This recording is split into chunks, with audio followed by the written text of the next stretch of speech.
पण आपल्या इकडे चुतिया लोक आहे सर्व नाही का. खरं तर इकडे या इथं पिंपरीचं जो नाव आहे ना तो बोर्ड इथं पाहिजे होता. हा बोर्ड ना इथं पाहिजे होता. मी आहे इगतपुरीच्या एक्झिट पॉईंट वरती. एक्झिट पॉईंट वरती काहीतरी चुका झाल्यात. कारण आहे तिथं भंडारदरा कळसुबाई बाहुली डॅम लिहिलाय. पण लोक काय करतात सरळ निघून जातात.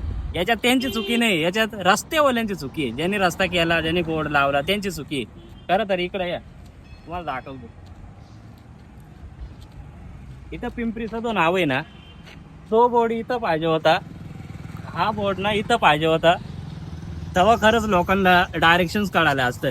पण आपल्या इकडे चुतिया लोक आहे सर्व नाही का. त्याच प्रकारे ना आता लोक काय करतात इथून आलं का सरळ इकडून जातात. एक सर्कल क्रॉस नाही करवत या तिच्या आईला एवढी घाय राहते का लोकांना. ऍक्सिडेंट झाला तर मरून जाशाल ना. काय दवाखान्याला पैसे करते. त्याच्यानंतर आहे ना कसा भ्रष्टाचार होतो तुम्हाला सांगतो. त्या बोर्डचा विषय जाऊ द्या. एखादा नवीन माणूस आला का तो सरळ निघून जातोय. नंतर आपल्याला विचारतो पिंपरी कुठे बाहुली डॅम कुठे.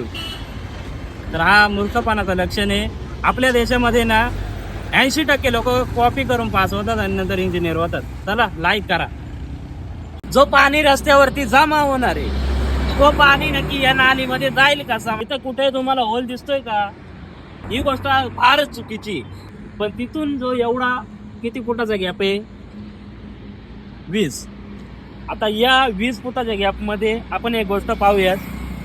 जो पाणी रस्त्यावरती जमा होणार आहे तो पाणी नक्की या नालीमध्ये जाईल कसा. मला तो प्रश्न पडला. या बघूया इथं कुठे तुम्हाला होल दिसतोय का तर नाही. रस्त्याच्या समान नाली बनवली. ही गोष्ट फारच चुकीची. त्याच्यानंतर एखादा गाडीवाला आला तर असे होल्सही बनवलेत. कॅमेरामॅन कमी पाच. आता तुम्हाला वाटेल मी काय दाखवतोय काय नक्की. या इकडे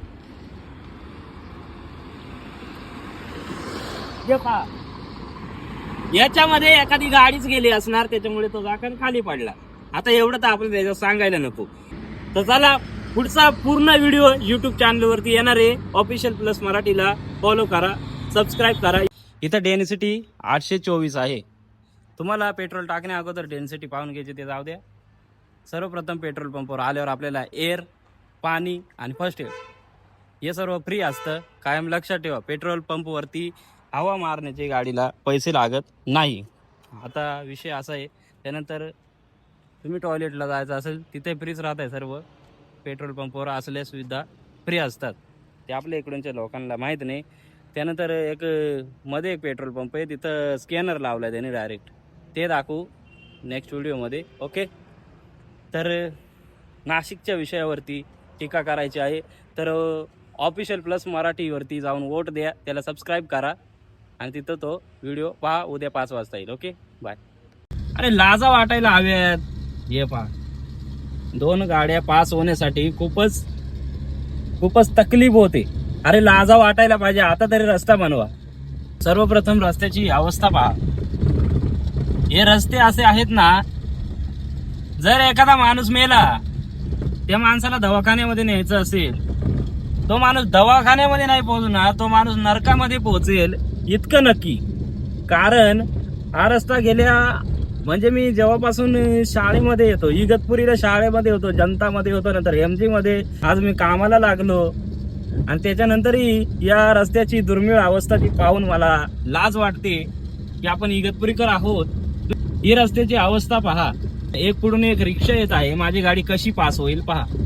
हे पहा 2 गाड्या पास होण्यासाठी खूपच तकलीफ होते. दॅट्स वाय बिकॉज भंगार रस्ता है ना. हे पहा हे स्पीड ब्रेकर पहा. अरे बाप रे. माझ्या कानावरती अशी बातमी आली की लोक जागा देत नाही रस्त्यासाठी. अशा मूर्ख इंजिनियरांना काम द्यायला नाही पाहिजे. कॉन्ट्रॅक्टरला काम नाही द्यायला पाहिजे. अर्थात हा घोटीचा जो फ्लायओव्हर आहे मला सांगा किती वर्ष झालं. कमेंट मध्ये सांगा हा फ्लायओव्हर बनवून किती वर्ष झालं.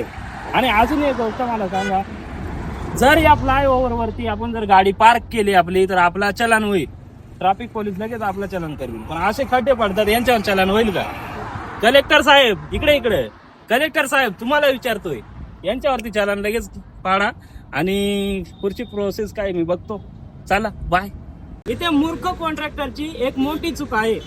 ही जी बॅरिगेटिंग आहे 200 मीटर आधीच सुरू व्हायला पाहिजे, कारण अवेअरनेस येते. एखादा ड्रायव्हर प्रिपेअर नसेल तर त्याला काय होईल, तो कन्फ्यूज होईल, मग तो दुसऱ्या लाईनने शिरण्याचा प्रयत्न करेल, त्याच्यामुळे खूप मोठा अपघात होईल. चला इकडे या. हे पहा. आता हा रस्ता बनवण्याची काहीही गरज नसताना याने हा काम सुरू केलाय. मित्रांनो, हा खड्डा नाही, हा एक एम्प्लॉयमेंटचा विषय.